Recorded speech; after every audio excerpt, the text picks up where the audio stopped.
happy and enjoying from wherever you are watching us from. Thank you so much for joining us on this edition of the Daily Report. My name is Eric Munene. We have a lot lined up for you, including the latest on the government's subsidized fertilizer. We'll be telling you more about that. But first, let's have a look at the highlights. Tonight, Christians in Kenya observe Good Friday amid rallying calls to the government to scale up the war against corruption. Our Lord Jesus continued to be crucified even by those who are in power. The structures that we have in the government and so on. When people have become greedy. Doctors strike on day 16. Kenyans continue to suffer as the clergy calls for truce. We are saddened by images of the sick remaining unattended in public health care facilities due to the ongoing doctor strike. And Kiambu High Court stops the implementation of the NADCO report pending hearing of a case on the audit of the 2022 presidential election results. Good evening once more. Our sign language interpreter is Rhoda Nyamai. Now, the government has suspended the distribution of subsidized fertilizer over quality concerns in a dispatch released Friday after a National Development Implementation Committee NDIC meeting chaired by Prime Cabinet Secretary Musalia Mudavadi. The suspension is to pave the way for investigations. The NDCI expressed concern regarding the public outcry about the fertilizer currently being distributed to farmers, given the significance of agriculture as one of the key pillars of the bottom-up economic transformation agenda. Better, there has been widespread reports and complaints by farmers that they are buying substandard fertilizer from NCPB stores.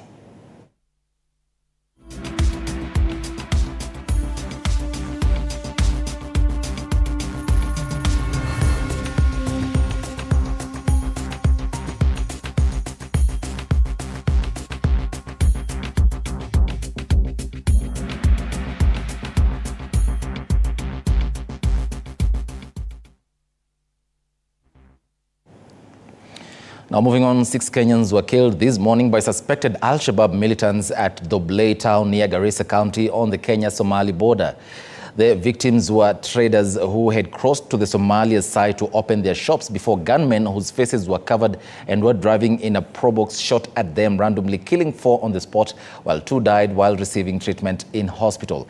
Garissa County Police Commander John Samburumo said the suspects fled immediately after the incident, even as he appealed to Kenyan traders in the area of the incident to be vigilant.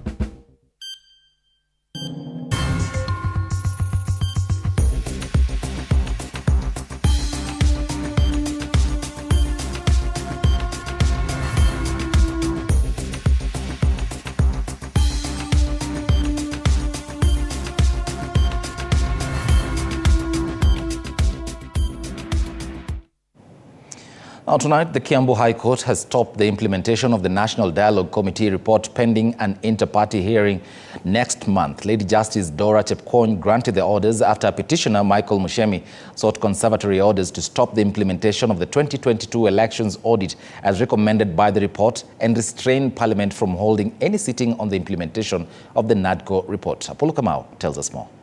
Has officially been presented. Amid a slow takeoff on the implementation of the National Dialogue Committee report by Parliament, the Kiambu High Court has slammed brakes on the report's implementation after petitioner Michael Mushemi moved to the court seeking orders to stop its implementation. Mushemi, in his prayers, wants the court to stop the Senate and the National Assembly from holding any sitting on the report for recommending the audit of the 2022 presidential results, arguing the audit of the presidential election results is a preserve of the Supreme Court. Mugambi, in his petition, wants the recommendation on the audit of the results be expunged from the report for being unconstitutional. While granting the orders, the court directed all the parties to appear in court on April 16th. The NADCO report tasked the majority and minority leadership in Parliament to appoint a special panel 21 days after the adoption of the report by Parliament that will consist of 6 experts, 3 from each side. I believe the NADCO report is top priority. Anytime a meeting is called, whether during recess or otherwise, I will leave everything else I'm doing and I will attend. Since its adoption by Parliament, the NADCO report, which has a 45-day deadline, has raised concerns from the Azimio camp after the Joint Committee of the Justice and Legal Affairs of the Senate and the National Assembly continues to drag its feet in drafting a work plan on the implementation of the report. The laxity has already costed the country the right to delimitation of constituency boundaries and a new IEBC, which are past the deadline as MPs dilly-dally on the report. Apul Kamau, TV47. Going on, the doctors' strike now on its second week has in no doubt paralyzed the delivery of health services across the country. However, amidst this health crisis, residents of Emuruba in Kakamega County have every reason to smile as they benefit from free medical services offered in a medical camp established by the county government and its partners. And as Elizabeth Atieno now reports, the Kenyan section of the International Commission of Jurists, ICJ Kenya, has called for an urgent resolution of the health crisis in the country owing to the doctors' strike and NHIF cash crunch. Residents of Emuruba in Kakamega County have flocked these tents, and some healthcare providers are in sight, offering medical services to the hundreds of patients that have pitched tent in this medical camp. These locals were forced to seek alternative means of medical attention following the doctor's strike that has entered its 16th day. Tulikuwa tumejaribu kupata huduma kwa hospitali, lakini kwa ukosefu wa madaktari juu ya mgomo ambao unaendelea hata wakati huu, wengi tulikuwa tumefikia wakati mgumu. At this medical camp, residents have benefited from a variety of health services as well as NHIF registration. They help the citizens access the services without traveling far to the county where these services are. The distraught residents have urged the government to find a lasting solution to the doctor's strike, saying those from humble backgrounds are facing serious challenges in accessing medical services. Sasa endo hospitali saa ingine wewe ni mgonjwa kabisa, lakini umekaa tu hapo. Unarudi tu nyumbani vile umetoka. Sasa tunashindwa, serikali yetu ya sasa iko wapi? Itatusaidiaje? Kwa matawa tunahangaika sana. As the doctor's strike intensifies with no end in sight, the Kenya section of the International Commission of Jurists, ICJ Kenya, through its chairperson Protest Saende, has tabled recommendations to salvage the ailing health sector.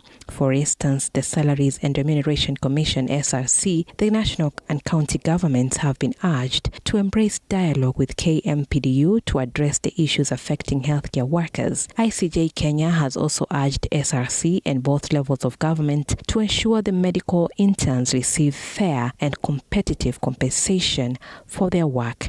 The Ministries of Treasury, Health and National Health Insurance Fund have been urged to ensure the immediate release of funds owed to public and private health facilities by NHIF so that beneficiaries continue to receive the health insurance they are entitled to.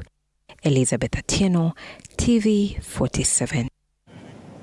Well, thank you, Elizabeth Atieno, for that. Now, Catholic faithfuls in Kenya and across the globe marked the Good Friday through rich visual imagery and symbolism, as is the norm in the Roman Catholic Church. Now, the clergy used the day to rally the government to scale up the war against corruption. Have a look. As is the norm every year, Christian, mostly Catholics from all walks of lives, took part in the annual Good Friday ritual commemorating the death and resurrection of Jesus Christ in line with the Christian doctrine. It is a common tradition for Catholics to mark the day by reenacting the way of the cross. Several processions had volunteers who assumed the role of Jesus by carrying a cross during the procession. In Nairobi, religious leaders who led the march used the platform to ask the government to rejig the war against corruption.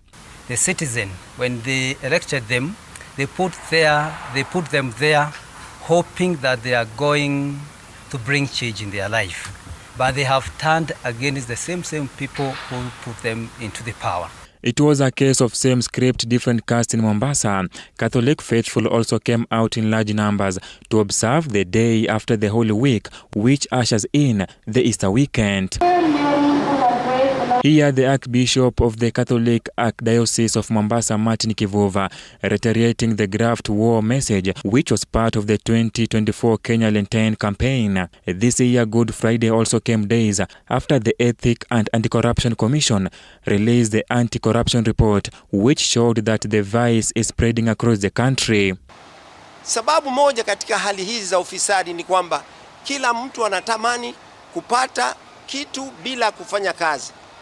Giza ya hali ya ufisadi itatufanya watu wakate tamaa hata kutoa kodi.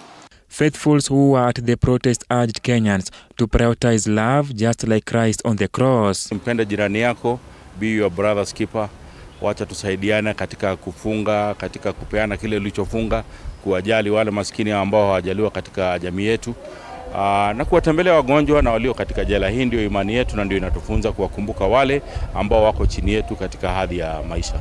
However, in his Good Friday message, President William Ruto asked Kenyans to apply the Easter message of hope in their daily lives, assuring them that better days are in the horizon. On this special day, Jesus Christ was crucified and resurrected after 3 days. Christians across the world and within the country converged to mark this special day. Nelson Mwereza, TV47, Nairobi. Thank you, Nelson Mwereza, for that. Now, former Sports Cabinet Secretary Rashid Chesa will remain in police custody after his application to the DCI to be let out on bail was denied. Chesa was arrested on Thursday this week on claims of being part of an extortion ring, cyberbullying, and stage managing an abduction. Sheila Chelangat with the details. Rashid Echesa remains to be a guest of the state after the attempt by his legal team to get him out on police bond hit a snag. Friday afternoon, the legal team presented an application to the DCI headquarters to have their client questioned afresh before being released, arguing he had a medical condition and his health was quickly deteriorating. The doctor's report says that he has a condition that can develop clots. And almost 1 hour later at the DCI, Echesa was transported back to the Muthaiga police station. He started breathing heavily, he started sweating, he started having fever. The interview could not proceed. He has been taken back to Muthaiga police station as the officers here consult their bosses. We have gone and looked for medical documents. We have given it to them. They have not done anything about it. But they are telling us they are going to consult. Consult what? On when a professor of medicine has told you that this person is capable of dying at any particular moment. The former CS was apprehended on Thursday for allegedly being involved in an extortion ring, cyberbullying, and stage managing an abduction. Claims which his legal team say is all political witch hunt. Honestly, how do you put a complainant in custody and get another one who, by the way, if you look even at the OBs, does not show him a baraza as a complainant? Earlier this week, 2 videos surfaced online of a man resembling the former CS, handcuffed and looked like he was begging for his life. Prior to this, Echesa on the 18th of March had made a report to the current police station, claiming to have been abducted. We are now going to the 3rd day that Echesa is in custody. Why do they deny him bond? Do they have a reason? No. Has he attempted to abscond? No. Has he attempted to escape? No. Has he attempted to interfere with any investigations? No. For now, Echesa is expected to be in custody until Tuesday, when he will be arraigned in court. Sheila Chelangat for TV47. The National Transport and Safety Authority, NTSA, now wants Kenyans who are traveling during the Easter holiday to be careful and observe traffic rules after 2 people died and 2 others sustained serious injuries in a road accident along Rongo-Awendo Highway in Migori County. Migori County Police Commander Francis Nguli confirmed the incident via phone call, saying the injured are receiving treatment at various hospitals as investigations continue. At the same time, NTSA has prioritized the safety of school-going children, urging school transport to observe and comply with traffic rules and regulations. National Transport and Safety Authority has now called upon Kenyans to observe traffic rules, especially during the Easter period, to prevent an escalation of road accidents. Sisi tunaendesha campaign ya mambo masita currently ya kwamba unapokuwa kule barabarani tuzingatie mambo ya speed, tusiendeshe magari zetu kwa kasi na tujali wale wanatumia barabara hile. This comes in the wake of a road accident along Rongo-Awendo Highway in Migori County, which caused the death of 2 people and left 3 others injured. And of course, the injured, the one for BMW, which was coming from Rongo, and the only survivor in the other vehicle were rushed to Rongo. They were rushed to Rongo Mission Hospital. On the social media platform NTSA, who had received online information about a school bus not observing the rules, have further asked all school transport to ensure they comply by having valid road service license, valid inspection certificate, be fitted with a functional speed limiter, and the drivers to have valid driving license and PSV badge. All schools have been asked to comply with the rules and regulations so that the children can get home safely. Meanwhile, the authority has suspended operator licenses for vehicles from Bungoma Line Safari Limited and Smart Highways Sacco Limited that have failed to comply with provisions from Section 5 of the NTSA Operation of PSV Regulations 2014 and analysis of speed data violations that are compiled through the NTSA Intelligent Road Safety Management System IRSMS.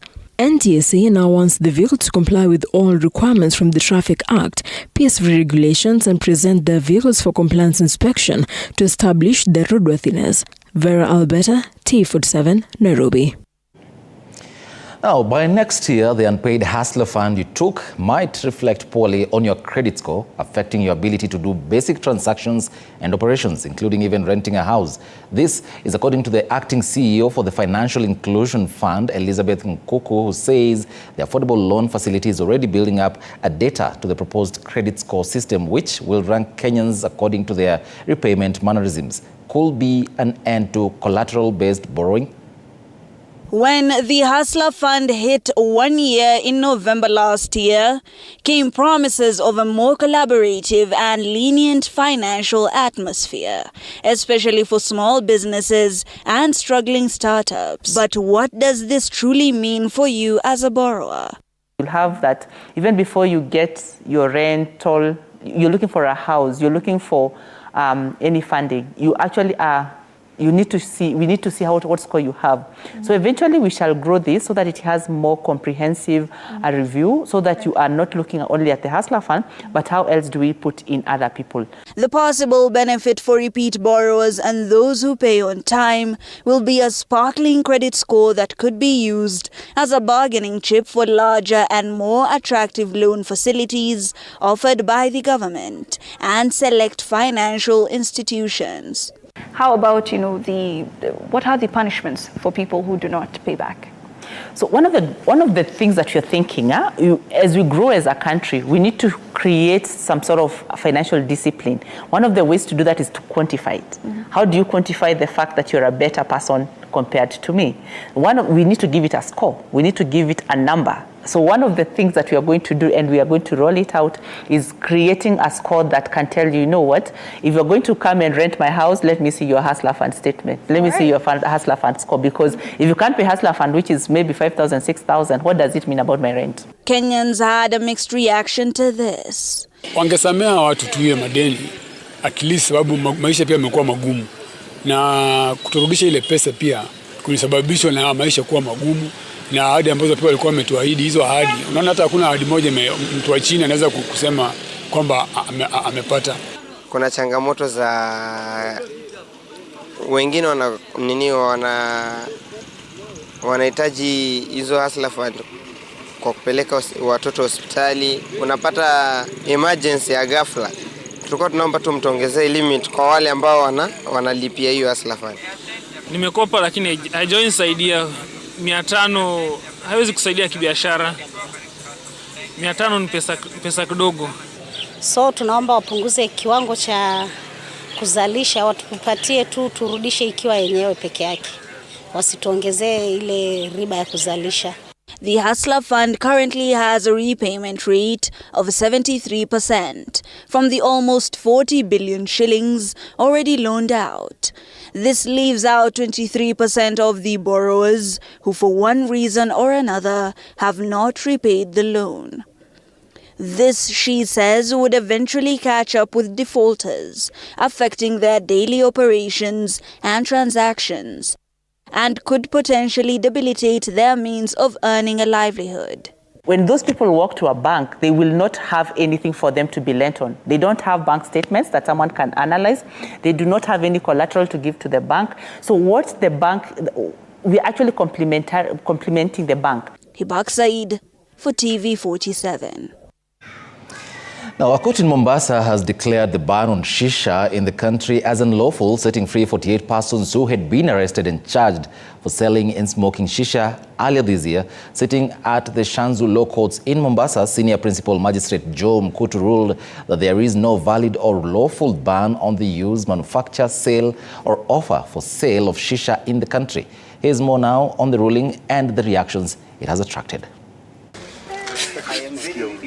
The National Authority for the Campaign Against Alcohol and Drug Abuse is likely to engage on a court process in order to effectively deal with the manufacture and use of shisha among Kenyan citizens. The lucrative business in the country is probably going to boom for some few days. A Mombasa court has already pronounced itself that until there is legal framework to mitigate the business, there is no law prohibiting the shisha ban. Shanzu Senior Principal Magistrate Joe Omido found out that there is no valid or lawful ban on the use, manufacture, sale or offer for sale of shisha in the country. The court says that the High Court reached a finding that by then the Cabinet Secretary, upon issuing the legal notice banning the use, manufacture, sale or offer for sale, did not comply with procedural requirements under the Statutory Instrument Act, including taking the recommendations before Parliament. However, this was not done as required within a 9 months window, meaning it already collapsed. In fact, there has not been placed before the court anything to show that the process of regularizing the ban was ever commenced.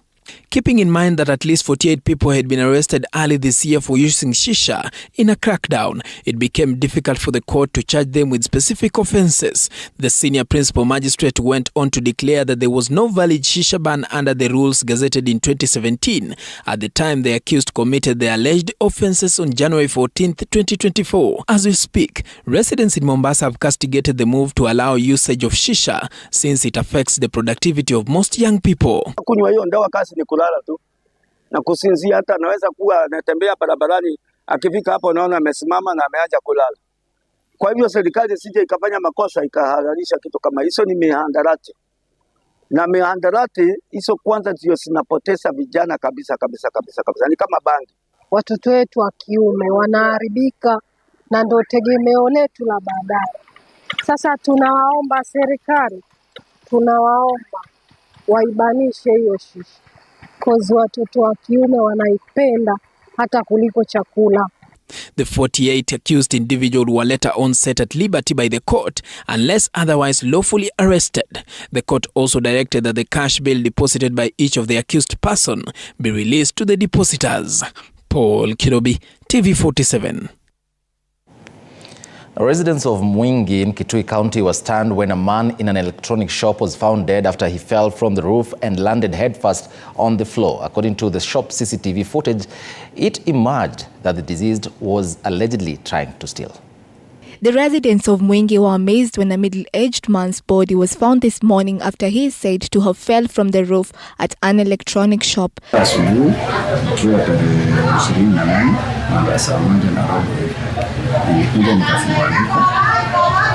Nilifungua kuangalia kwa ceiling nikapata gypsum board imepasuliwa imevunjika.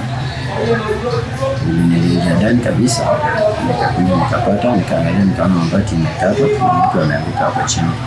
The deceased is the one believed to have been captured on CCTV camera cutting through the iron sheets covering gypsum plaster ceiling, his legs dangling from the ceiling of the shop before he fell and landed on his head. The middle-aged man tried to fight for his life before he passed on at 11:40 p.m.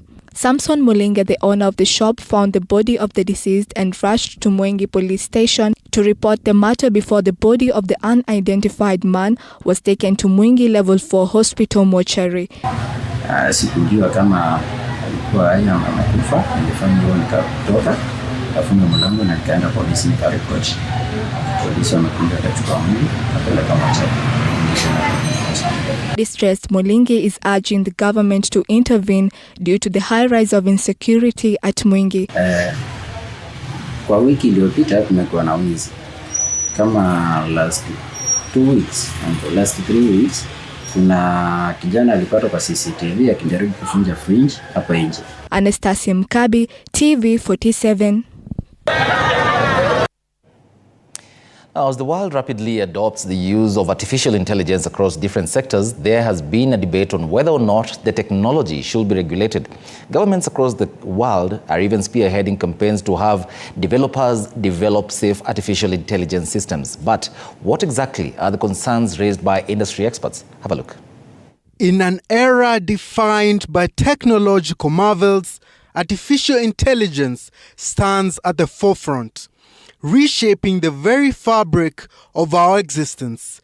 Our reflective journey today is one into the realm of artificial intelligence, which is a landscape whereby human ingenuity converges with machine brilliance.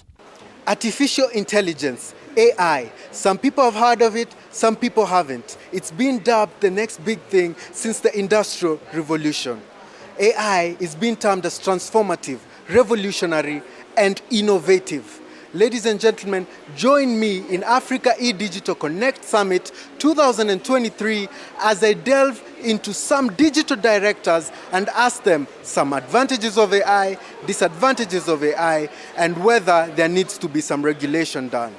We meet with a tech company founder, Mwendwa Mutua, a director at Nemtech Technology, who tells us that AI did not just come about in the recent past. AI was not founded in the last 10 years or 20 years. The first invention of AI was in 1950. That is a surprise discovery that most people don't know about. AI was founded in 1950, between 1950 and 1956. With artificial intelligence being the backbone of innovation in modern computing, unlocking value for individuals and other entities, he envisions AI transforming Africa's digital landscape, believing that it will offer some very specific advantages such as... In the digital space, it's just changing the landscape completely.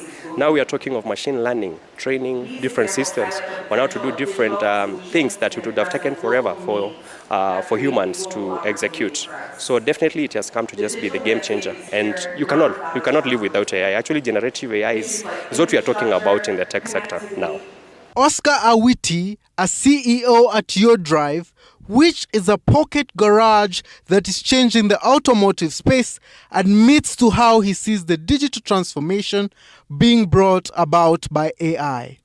AI transformation of African digital landscape would be more in terms of optimization of how we're interacting and how we are accessing different remote areas.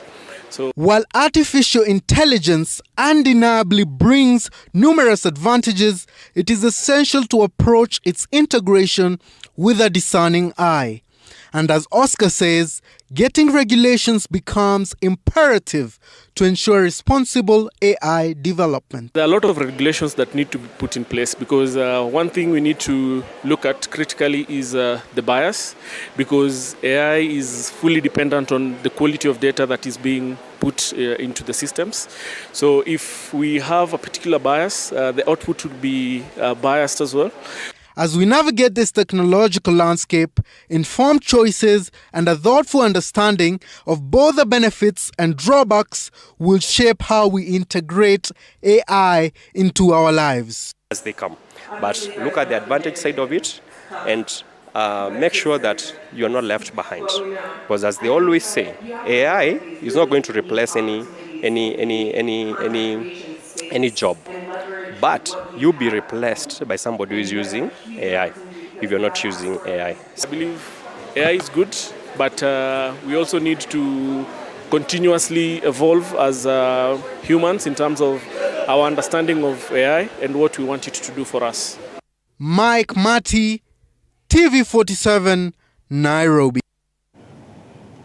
Well, quite some insights there. AI will not necessarily replace jobs, but someone who knows how to use AI will replace those who don't know how to use AI. At 28 minutes past the hour now, time now for a very short break. We'll be back with more. Don't go.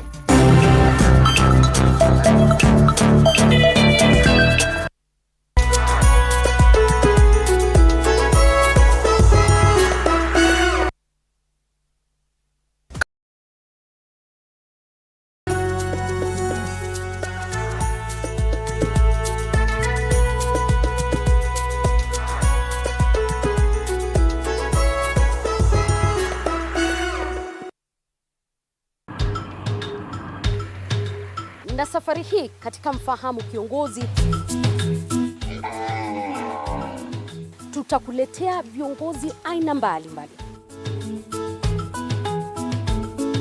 Nikuwe na Nisani kama 10 na pia nikuwe menua minibus. Minibus niko niwa. Kushinda unaangalia simu ya mzee. Soma Biblia ama ingia kwa washroom ujisugue. Mpaka nimetoa hivi. I don't know whether any of my children would want to get into the political field. Sijajua bado. Kila Alhamisi saa 1:30 kuendelea.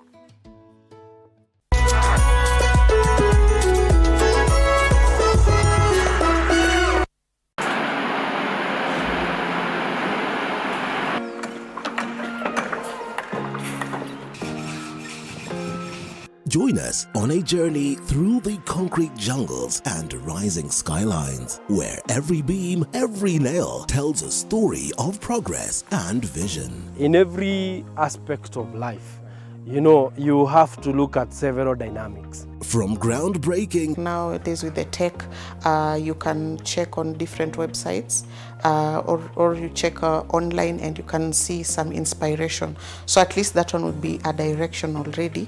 I'll know like what kind of style you're going for.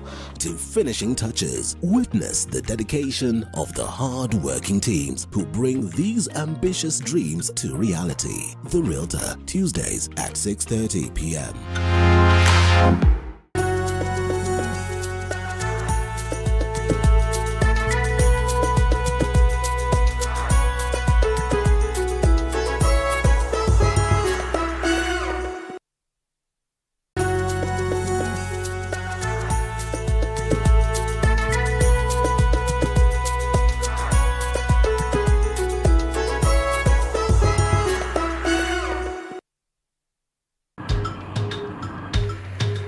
Na safari hii katika Mfahamu Kiongozi tutakuletea viongozi aina mbalimbali. Nikuwe na Nisani kama 10 na pia nikuwe menua minibus. Minibus niko niwa. Kushinda unaangalia simu ya mzee. Soma Biblia ama ingia kwa washroom ujisugue.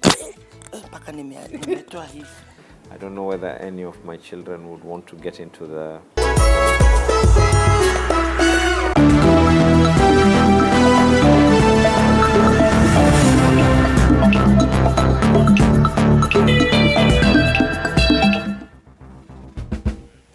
Welcome back and thanks for staying with us. Now, double reigning world champion Kyle Rovanpera poured ahead at the Safari Rally Kenya edition today, winning all 6 stages as his Hyundai rival suffered mechanical problems. The 23-year-old Finn is competing in just a few WRC World Championship events this year and had been sitting third after Thursday's Super Special. The Toyota driver, winner of the African race in 2022, had a perfect day despite the difficult conditions in the East African savannah. It's indeed a cold evening here in Naivasha. After said and done, end of day 1, 2 days to go. It is going to be a spectacular event taking place at Elementaita and the Sleeping Warrior. And as you can see behind me is big names here for international rally drivers. And they tell me these are fans who have taken of this great man. I will be handing over the microphone to them for introduction and Kindly, sir, get closer. I will hold the microphone for you. Okay. Please let me know your name and where you hail from. And you told me you're a fan. I'm a fan. Let's hear from you, sir. I'm a fan of White Tanak, and we are from Estonia, and the name is Bronak. And we traveled here Wednesday. We started. We arrived 3 a.m. in the morning, and on Thursday. So we was really looking forward to get a good result from this event, but unfortunately today ruined the competition for the stone. How is the experience like? Experience, of course, is wonderful to be here. It's great people in Kenya. It's very kind people in Kenya. The weather have been very good now, but of course soon it's gonna be rain. But this is only making things interesting, more interesting. But all is still is very perfect. And after we have finished Sunday rally, then we take a little vacation in Diani Beach, and then we move back home and wait for the next event, where we also are gonna be. We try to make 3, 4, 5 events in a year where we can support it. So have you interacted with him since they gave a request that the 3 days should be moved from 3 to 5 days? No, I haven't. You haven't? No. As a sports fan, what is your view regarding this? I have actually no comments about this. I have no idea on this. I don't understand this. Let me just cross over. The gentleman here, just get closer. Can I know your name, please? And how does it feel to be in Kenya and right here in Naivasha? And how is your experience as far as it is today? And does it live up to your expectations as to why you even had to travel in the first place? Yeah, my name is Thomas. In Kenya, it's quite fun here. We like it. We like the weather. It's nice and hot compared to our country. It is what I expected, actually, the whole experience in Kenya. I like it. Have you been here before? I've been traveling through one time only. I haven't been on the land. I was only at the airport, but I like it. I like the vibe. So dusty, very rocky, and perhaps in your country you have sports, we have some other types of tires, that is snow tires. Here we have to have rough terrain tires. Yeah. What do you have to say about that?